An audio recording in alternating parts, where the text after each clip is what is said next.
तो भाई लोग नमस्कार। इस वीडियो में हम लोग बात करेंगे एसबीआई एएमसी के आईपीओ के बारे में। बात करने का रीज़न ये कि भाई आप में से बहुत सारे लोगों का कमेंट आया कि भाई हम लोग कैसे क्या इसका अलॉटमेंट चांसेस को इंक्रीज़ कर सकते हैं। कुछ लोग ये बोल रहे थे कि यार इसका एंकर लिस्ट के ऊपर अपना रिव्यू दो।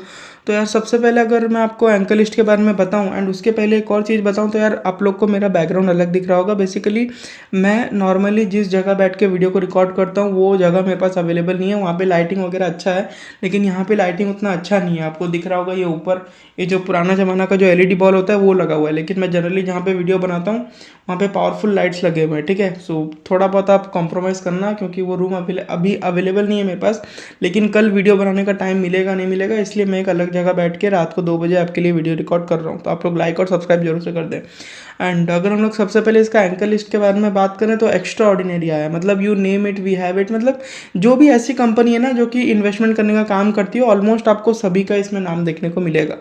मतलब जहाँ तक मेरे को लगता है कि एलजी से भी बेहतर और आईसीआईसीआई एएमसी से भी बेहतर एंकर लिस्ट एसबीआई का आया होगा। ठीक है, क्योंकि अगर आप देखोगे जो 3 नाम हम ट्रैक करते हैं तीनों का नाम है नोमुरा है और ब्लैक रॉक है, अपना देसी बजाज फिनसर्व है, और साथ साथ अगर आप देखोगे तो फिडेलिटी है एंड आईसीआईसीआई एएमसी ने भी इसमें बहुत पैसा डाला है।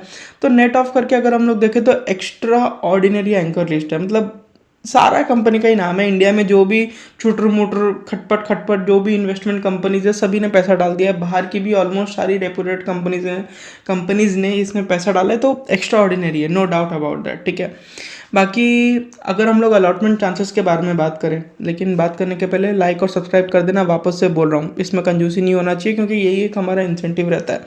तो यार अलॉटमेंट चांसेस कैसे इंक्रीज़ करना है इसके ऊपर मैं पास्ट में भी वीडियो बनाया हुआ हूँ, लेकिन वीडियो बनाने के बाद भी आप में से कुछ लोगों ने कमेंट किया कि भाई क्या करना चाहिए अलॉटमेंट चांसेस इंक्रीज़ करने के लिए। तो मैं सोचा कि इन शॉर्ट एक बार और बता दूँ क्योंकि आज जो है आईपीओ ओपन होने वाला है तो आज मार्केट और ज़्यादा गर्म हो जाएगा। ठीक है, तो सोचा कि एक और बार बता दिया जाए।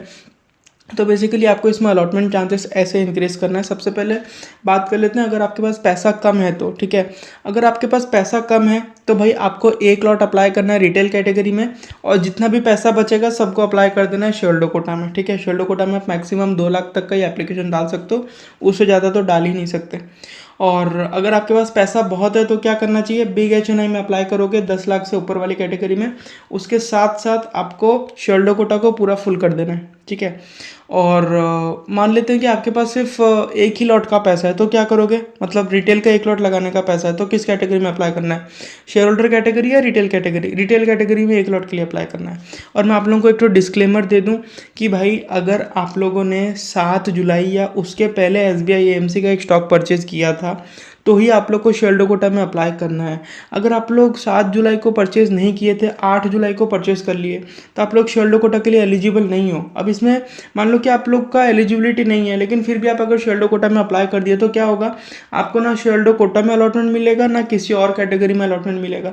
तो ध्यान रखना अगर आपने 7 जुलाई या उसके पहले स्टॉक लिया था तो ही आप लोग को शेयरडो कोटा में अप्लाई करना है, अदरवाइज नहीं करना है। और स्टॉक ले तो लिया वो अच्छा बात है, लेकिन 8 जुलाई को सुबह सुबह वो आपके डीमैट अकाउंट में था कि नहीं था। 8 जुलाई को परचेज किया फिर 9 जुलाई को सेल कर दिया, नहीं चलेगा। 7 जुलाई को परचेज रहना चाहिए और 8 जुलाई को पहले से पड़ा हुआ होना चाहिए डीमैट अकाउंट में। इस चीज़ का आपको ध्यान रखना है। ठीक है, अगर 8 जुलाई को स्टॉक आपके डीमैट अकाउंट में नहीं था तो आपको इसमें शेयरडो कोटा नहीं मिलने वाला।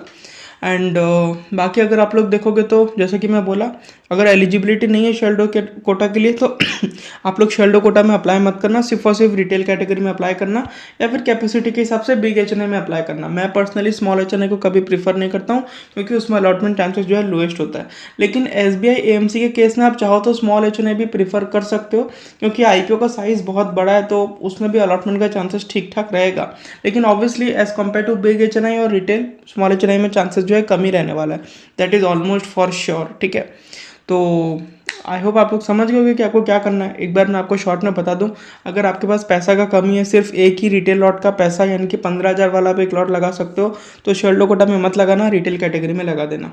अगर आपके पास रुपया है ठीक ठाक, मान लो 75,000 रुपया, तो क्या करना चाहिए, एक लॉट आप लगाओगे रिटेल में और बचा हुआ 60,000 रुपया आप लगाओगे शेयरडो कोटा में। 60,000 में 4 लॉट लगेगा।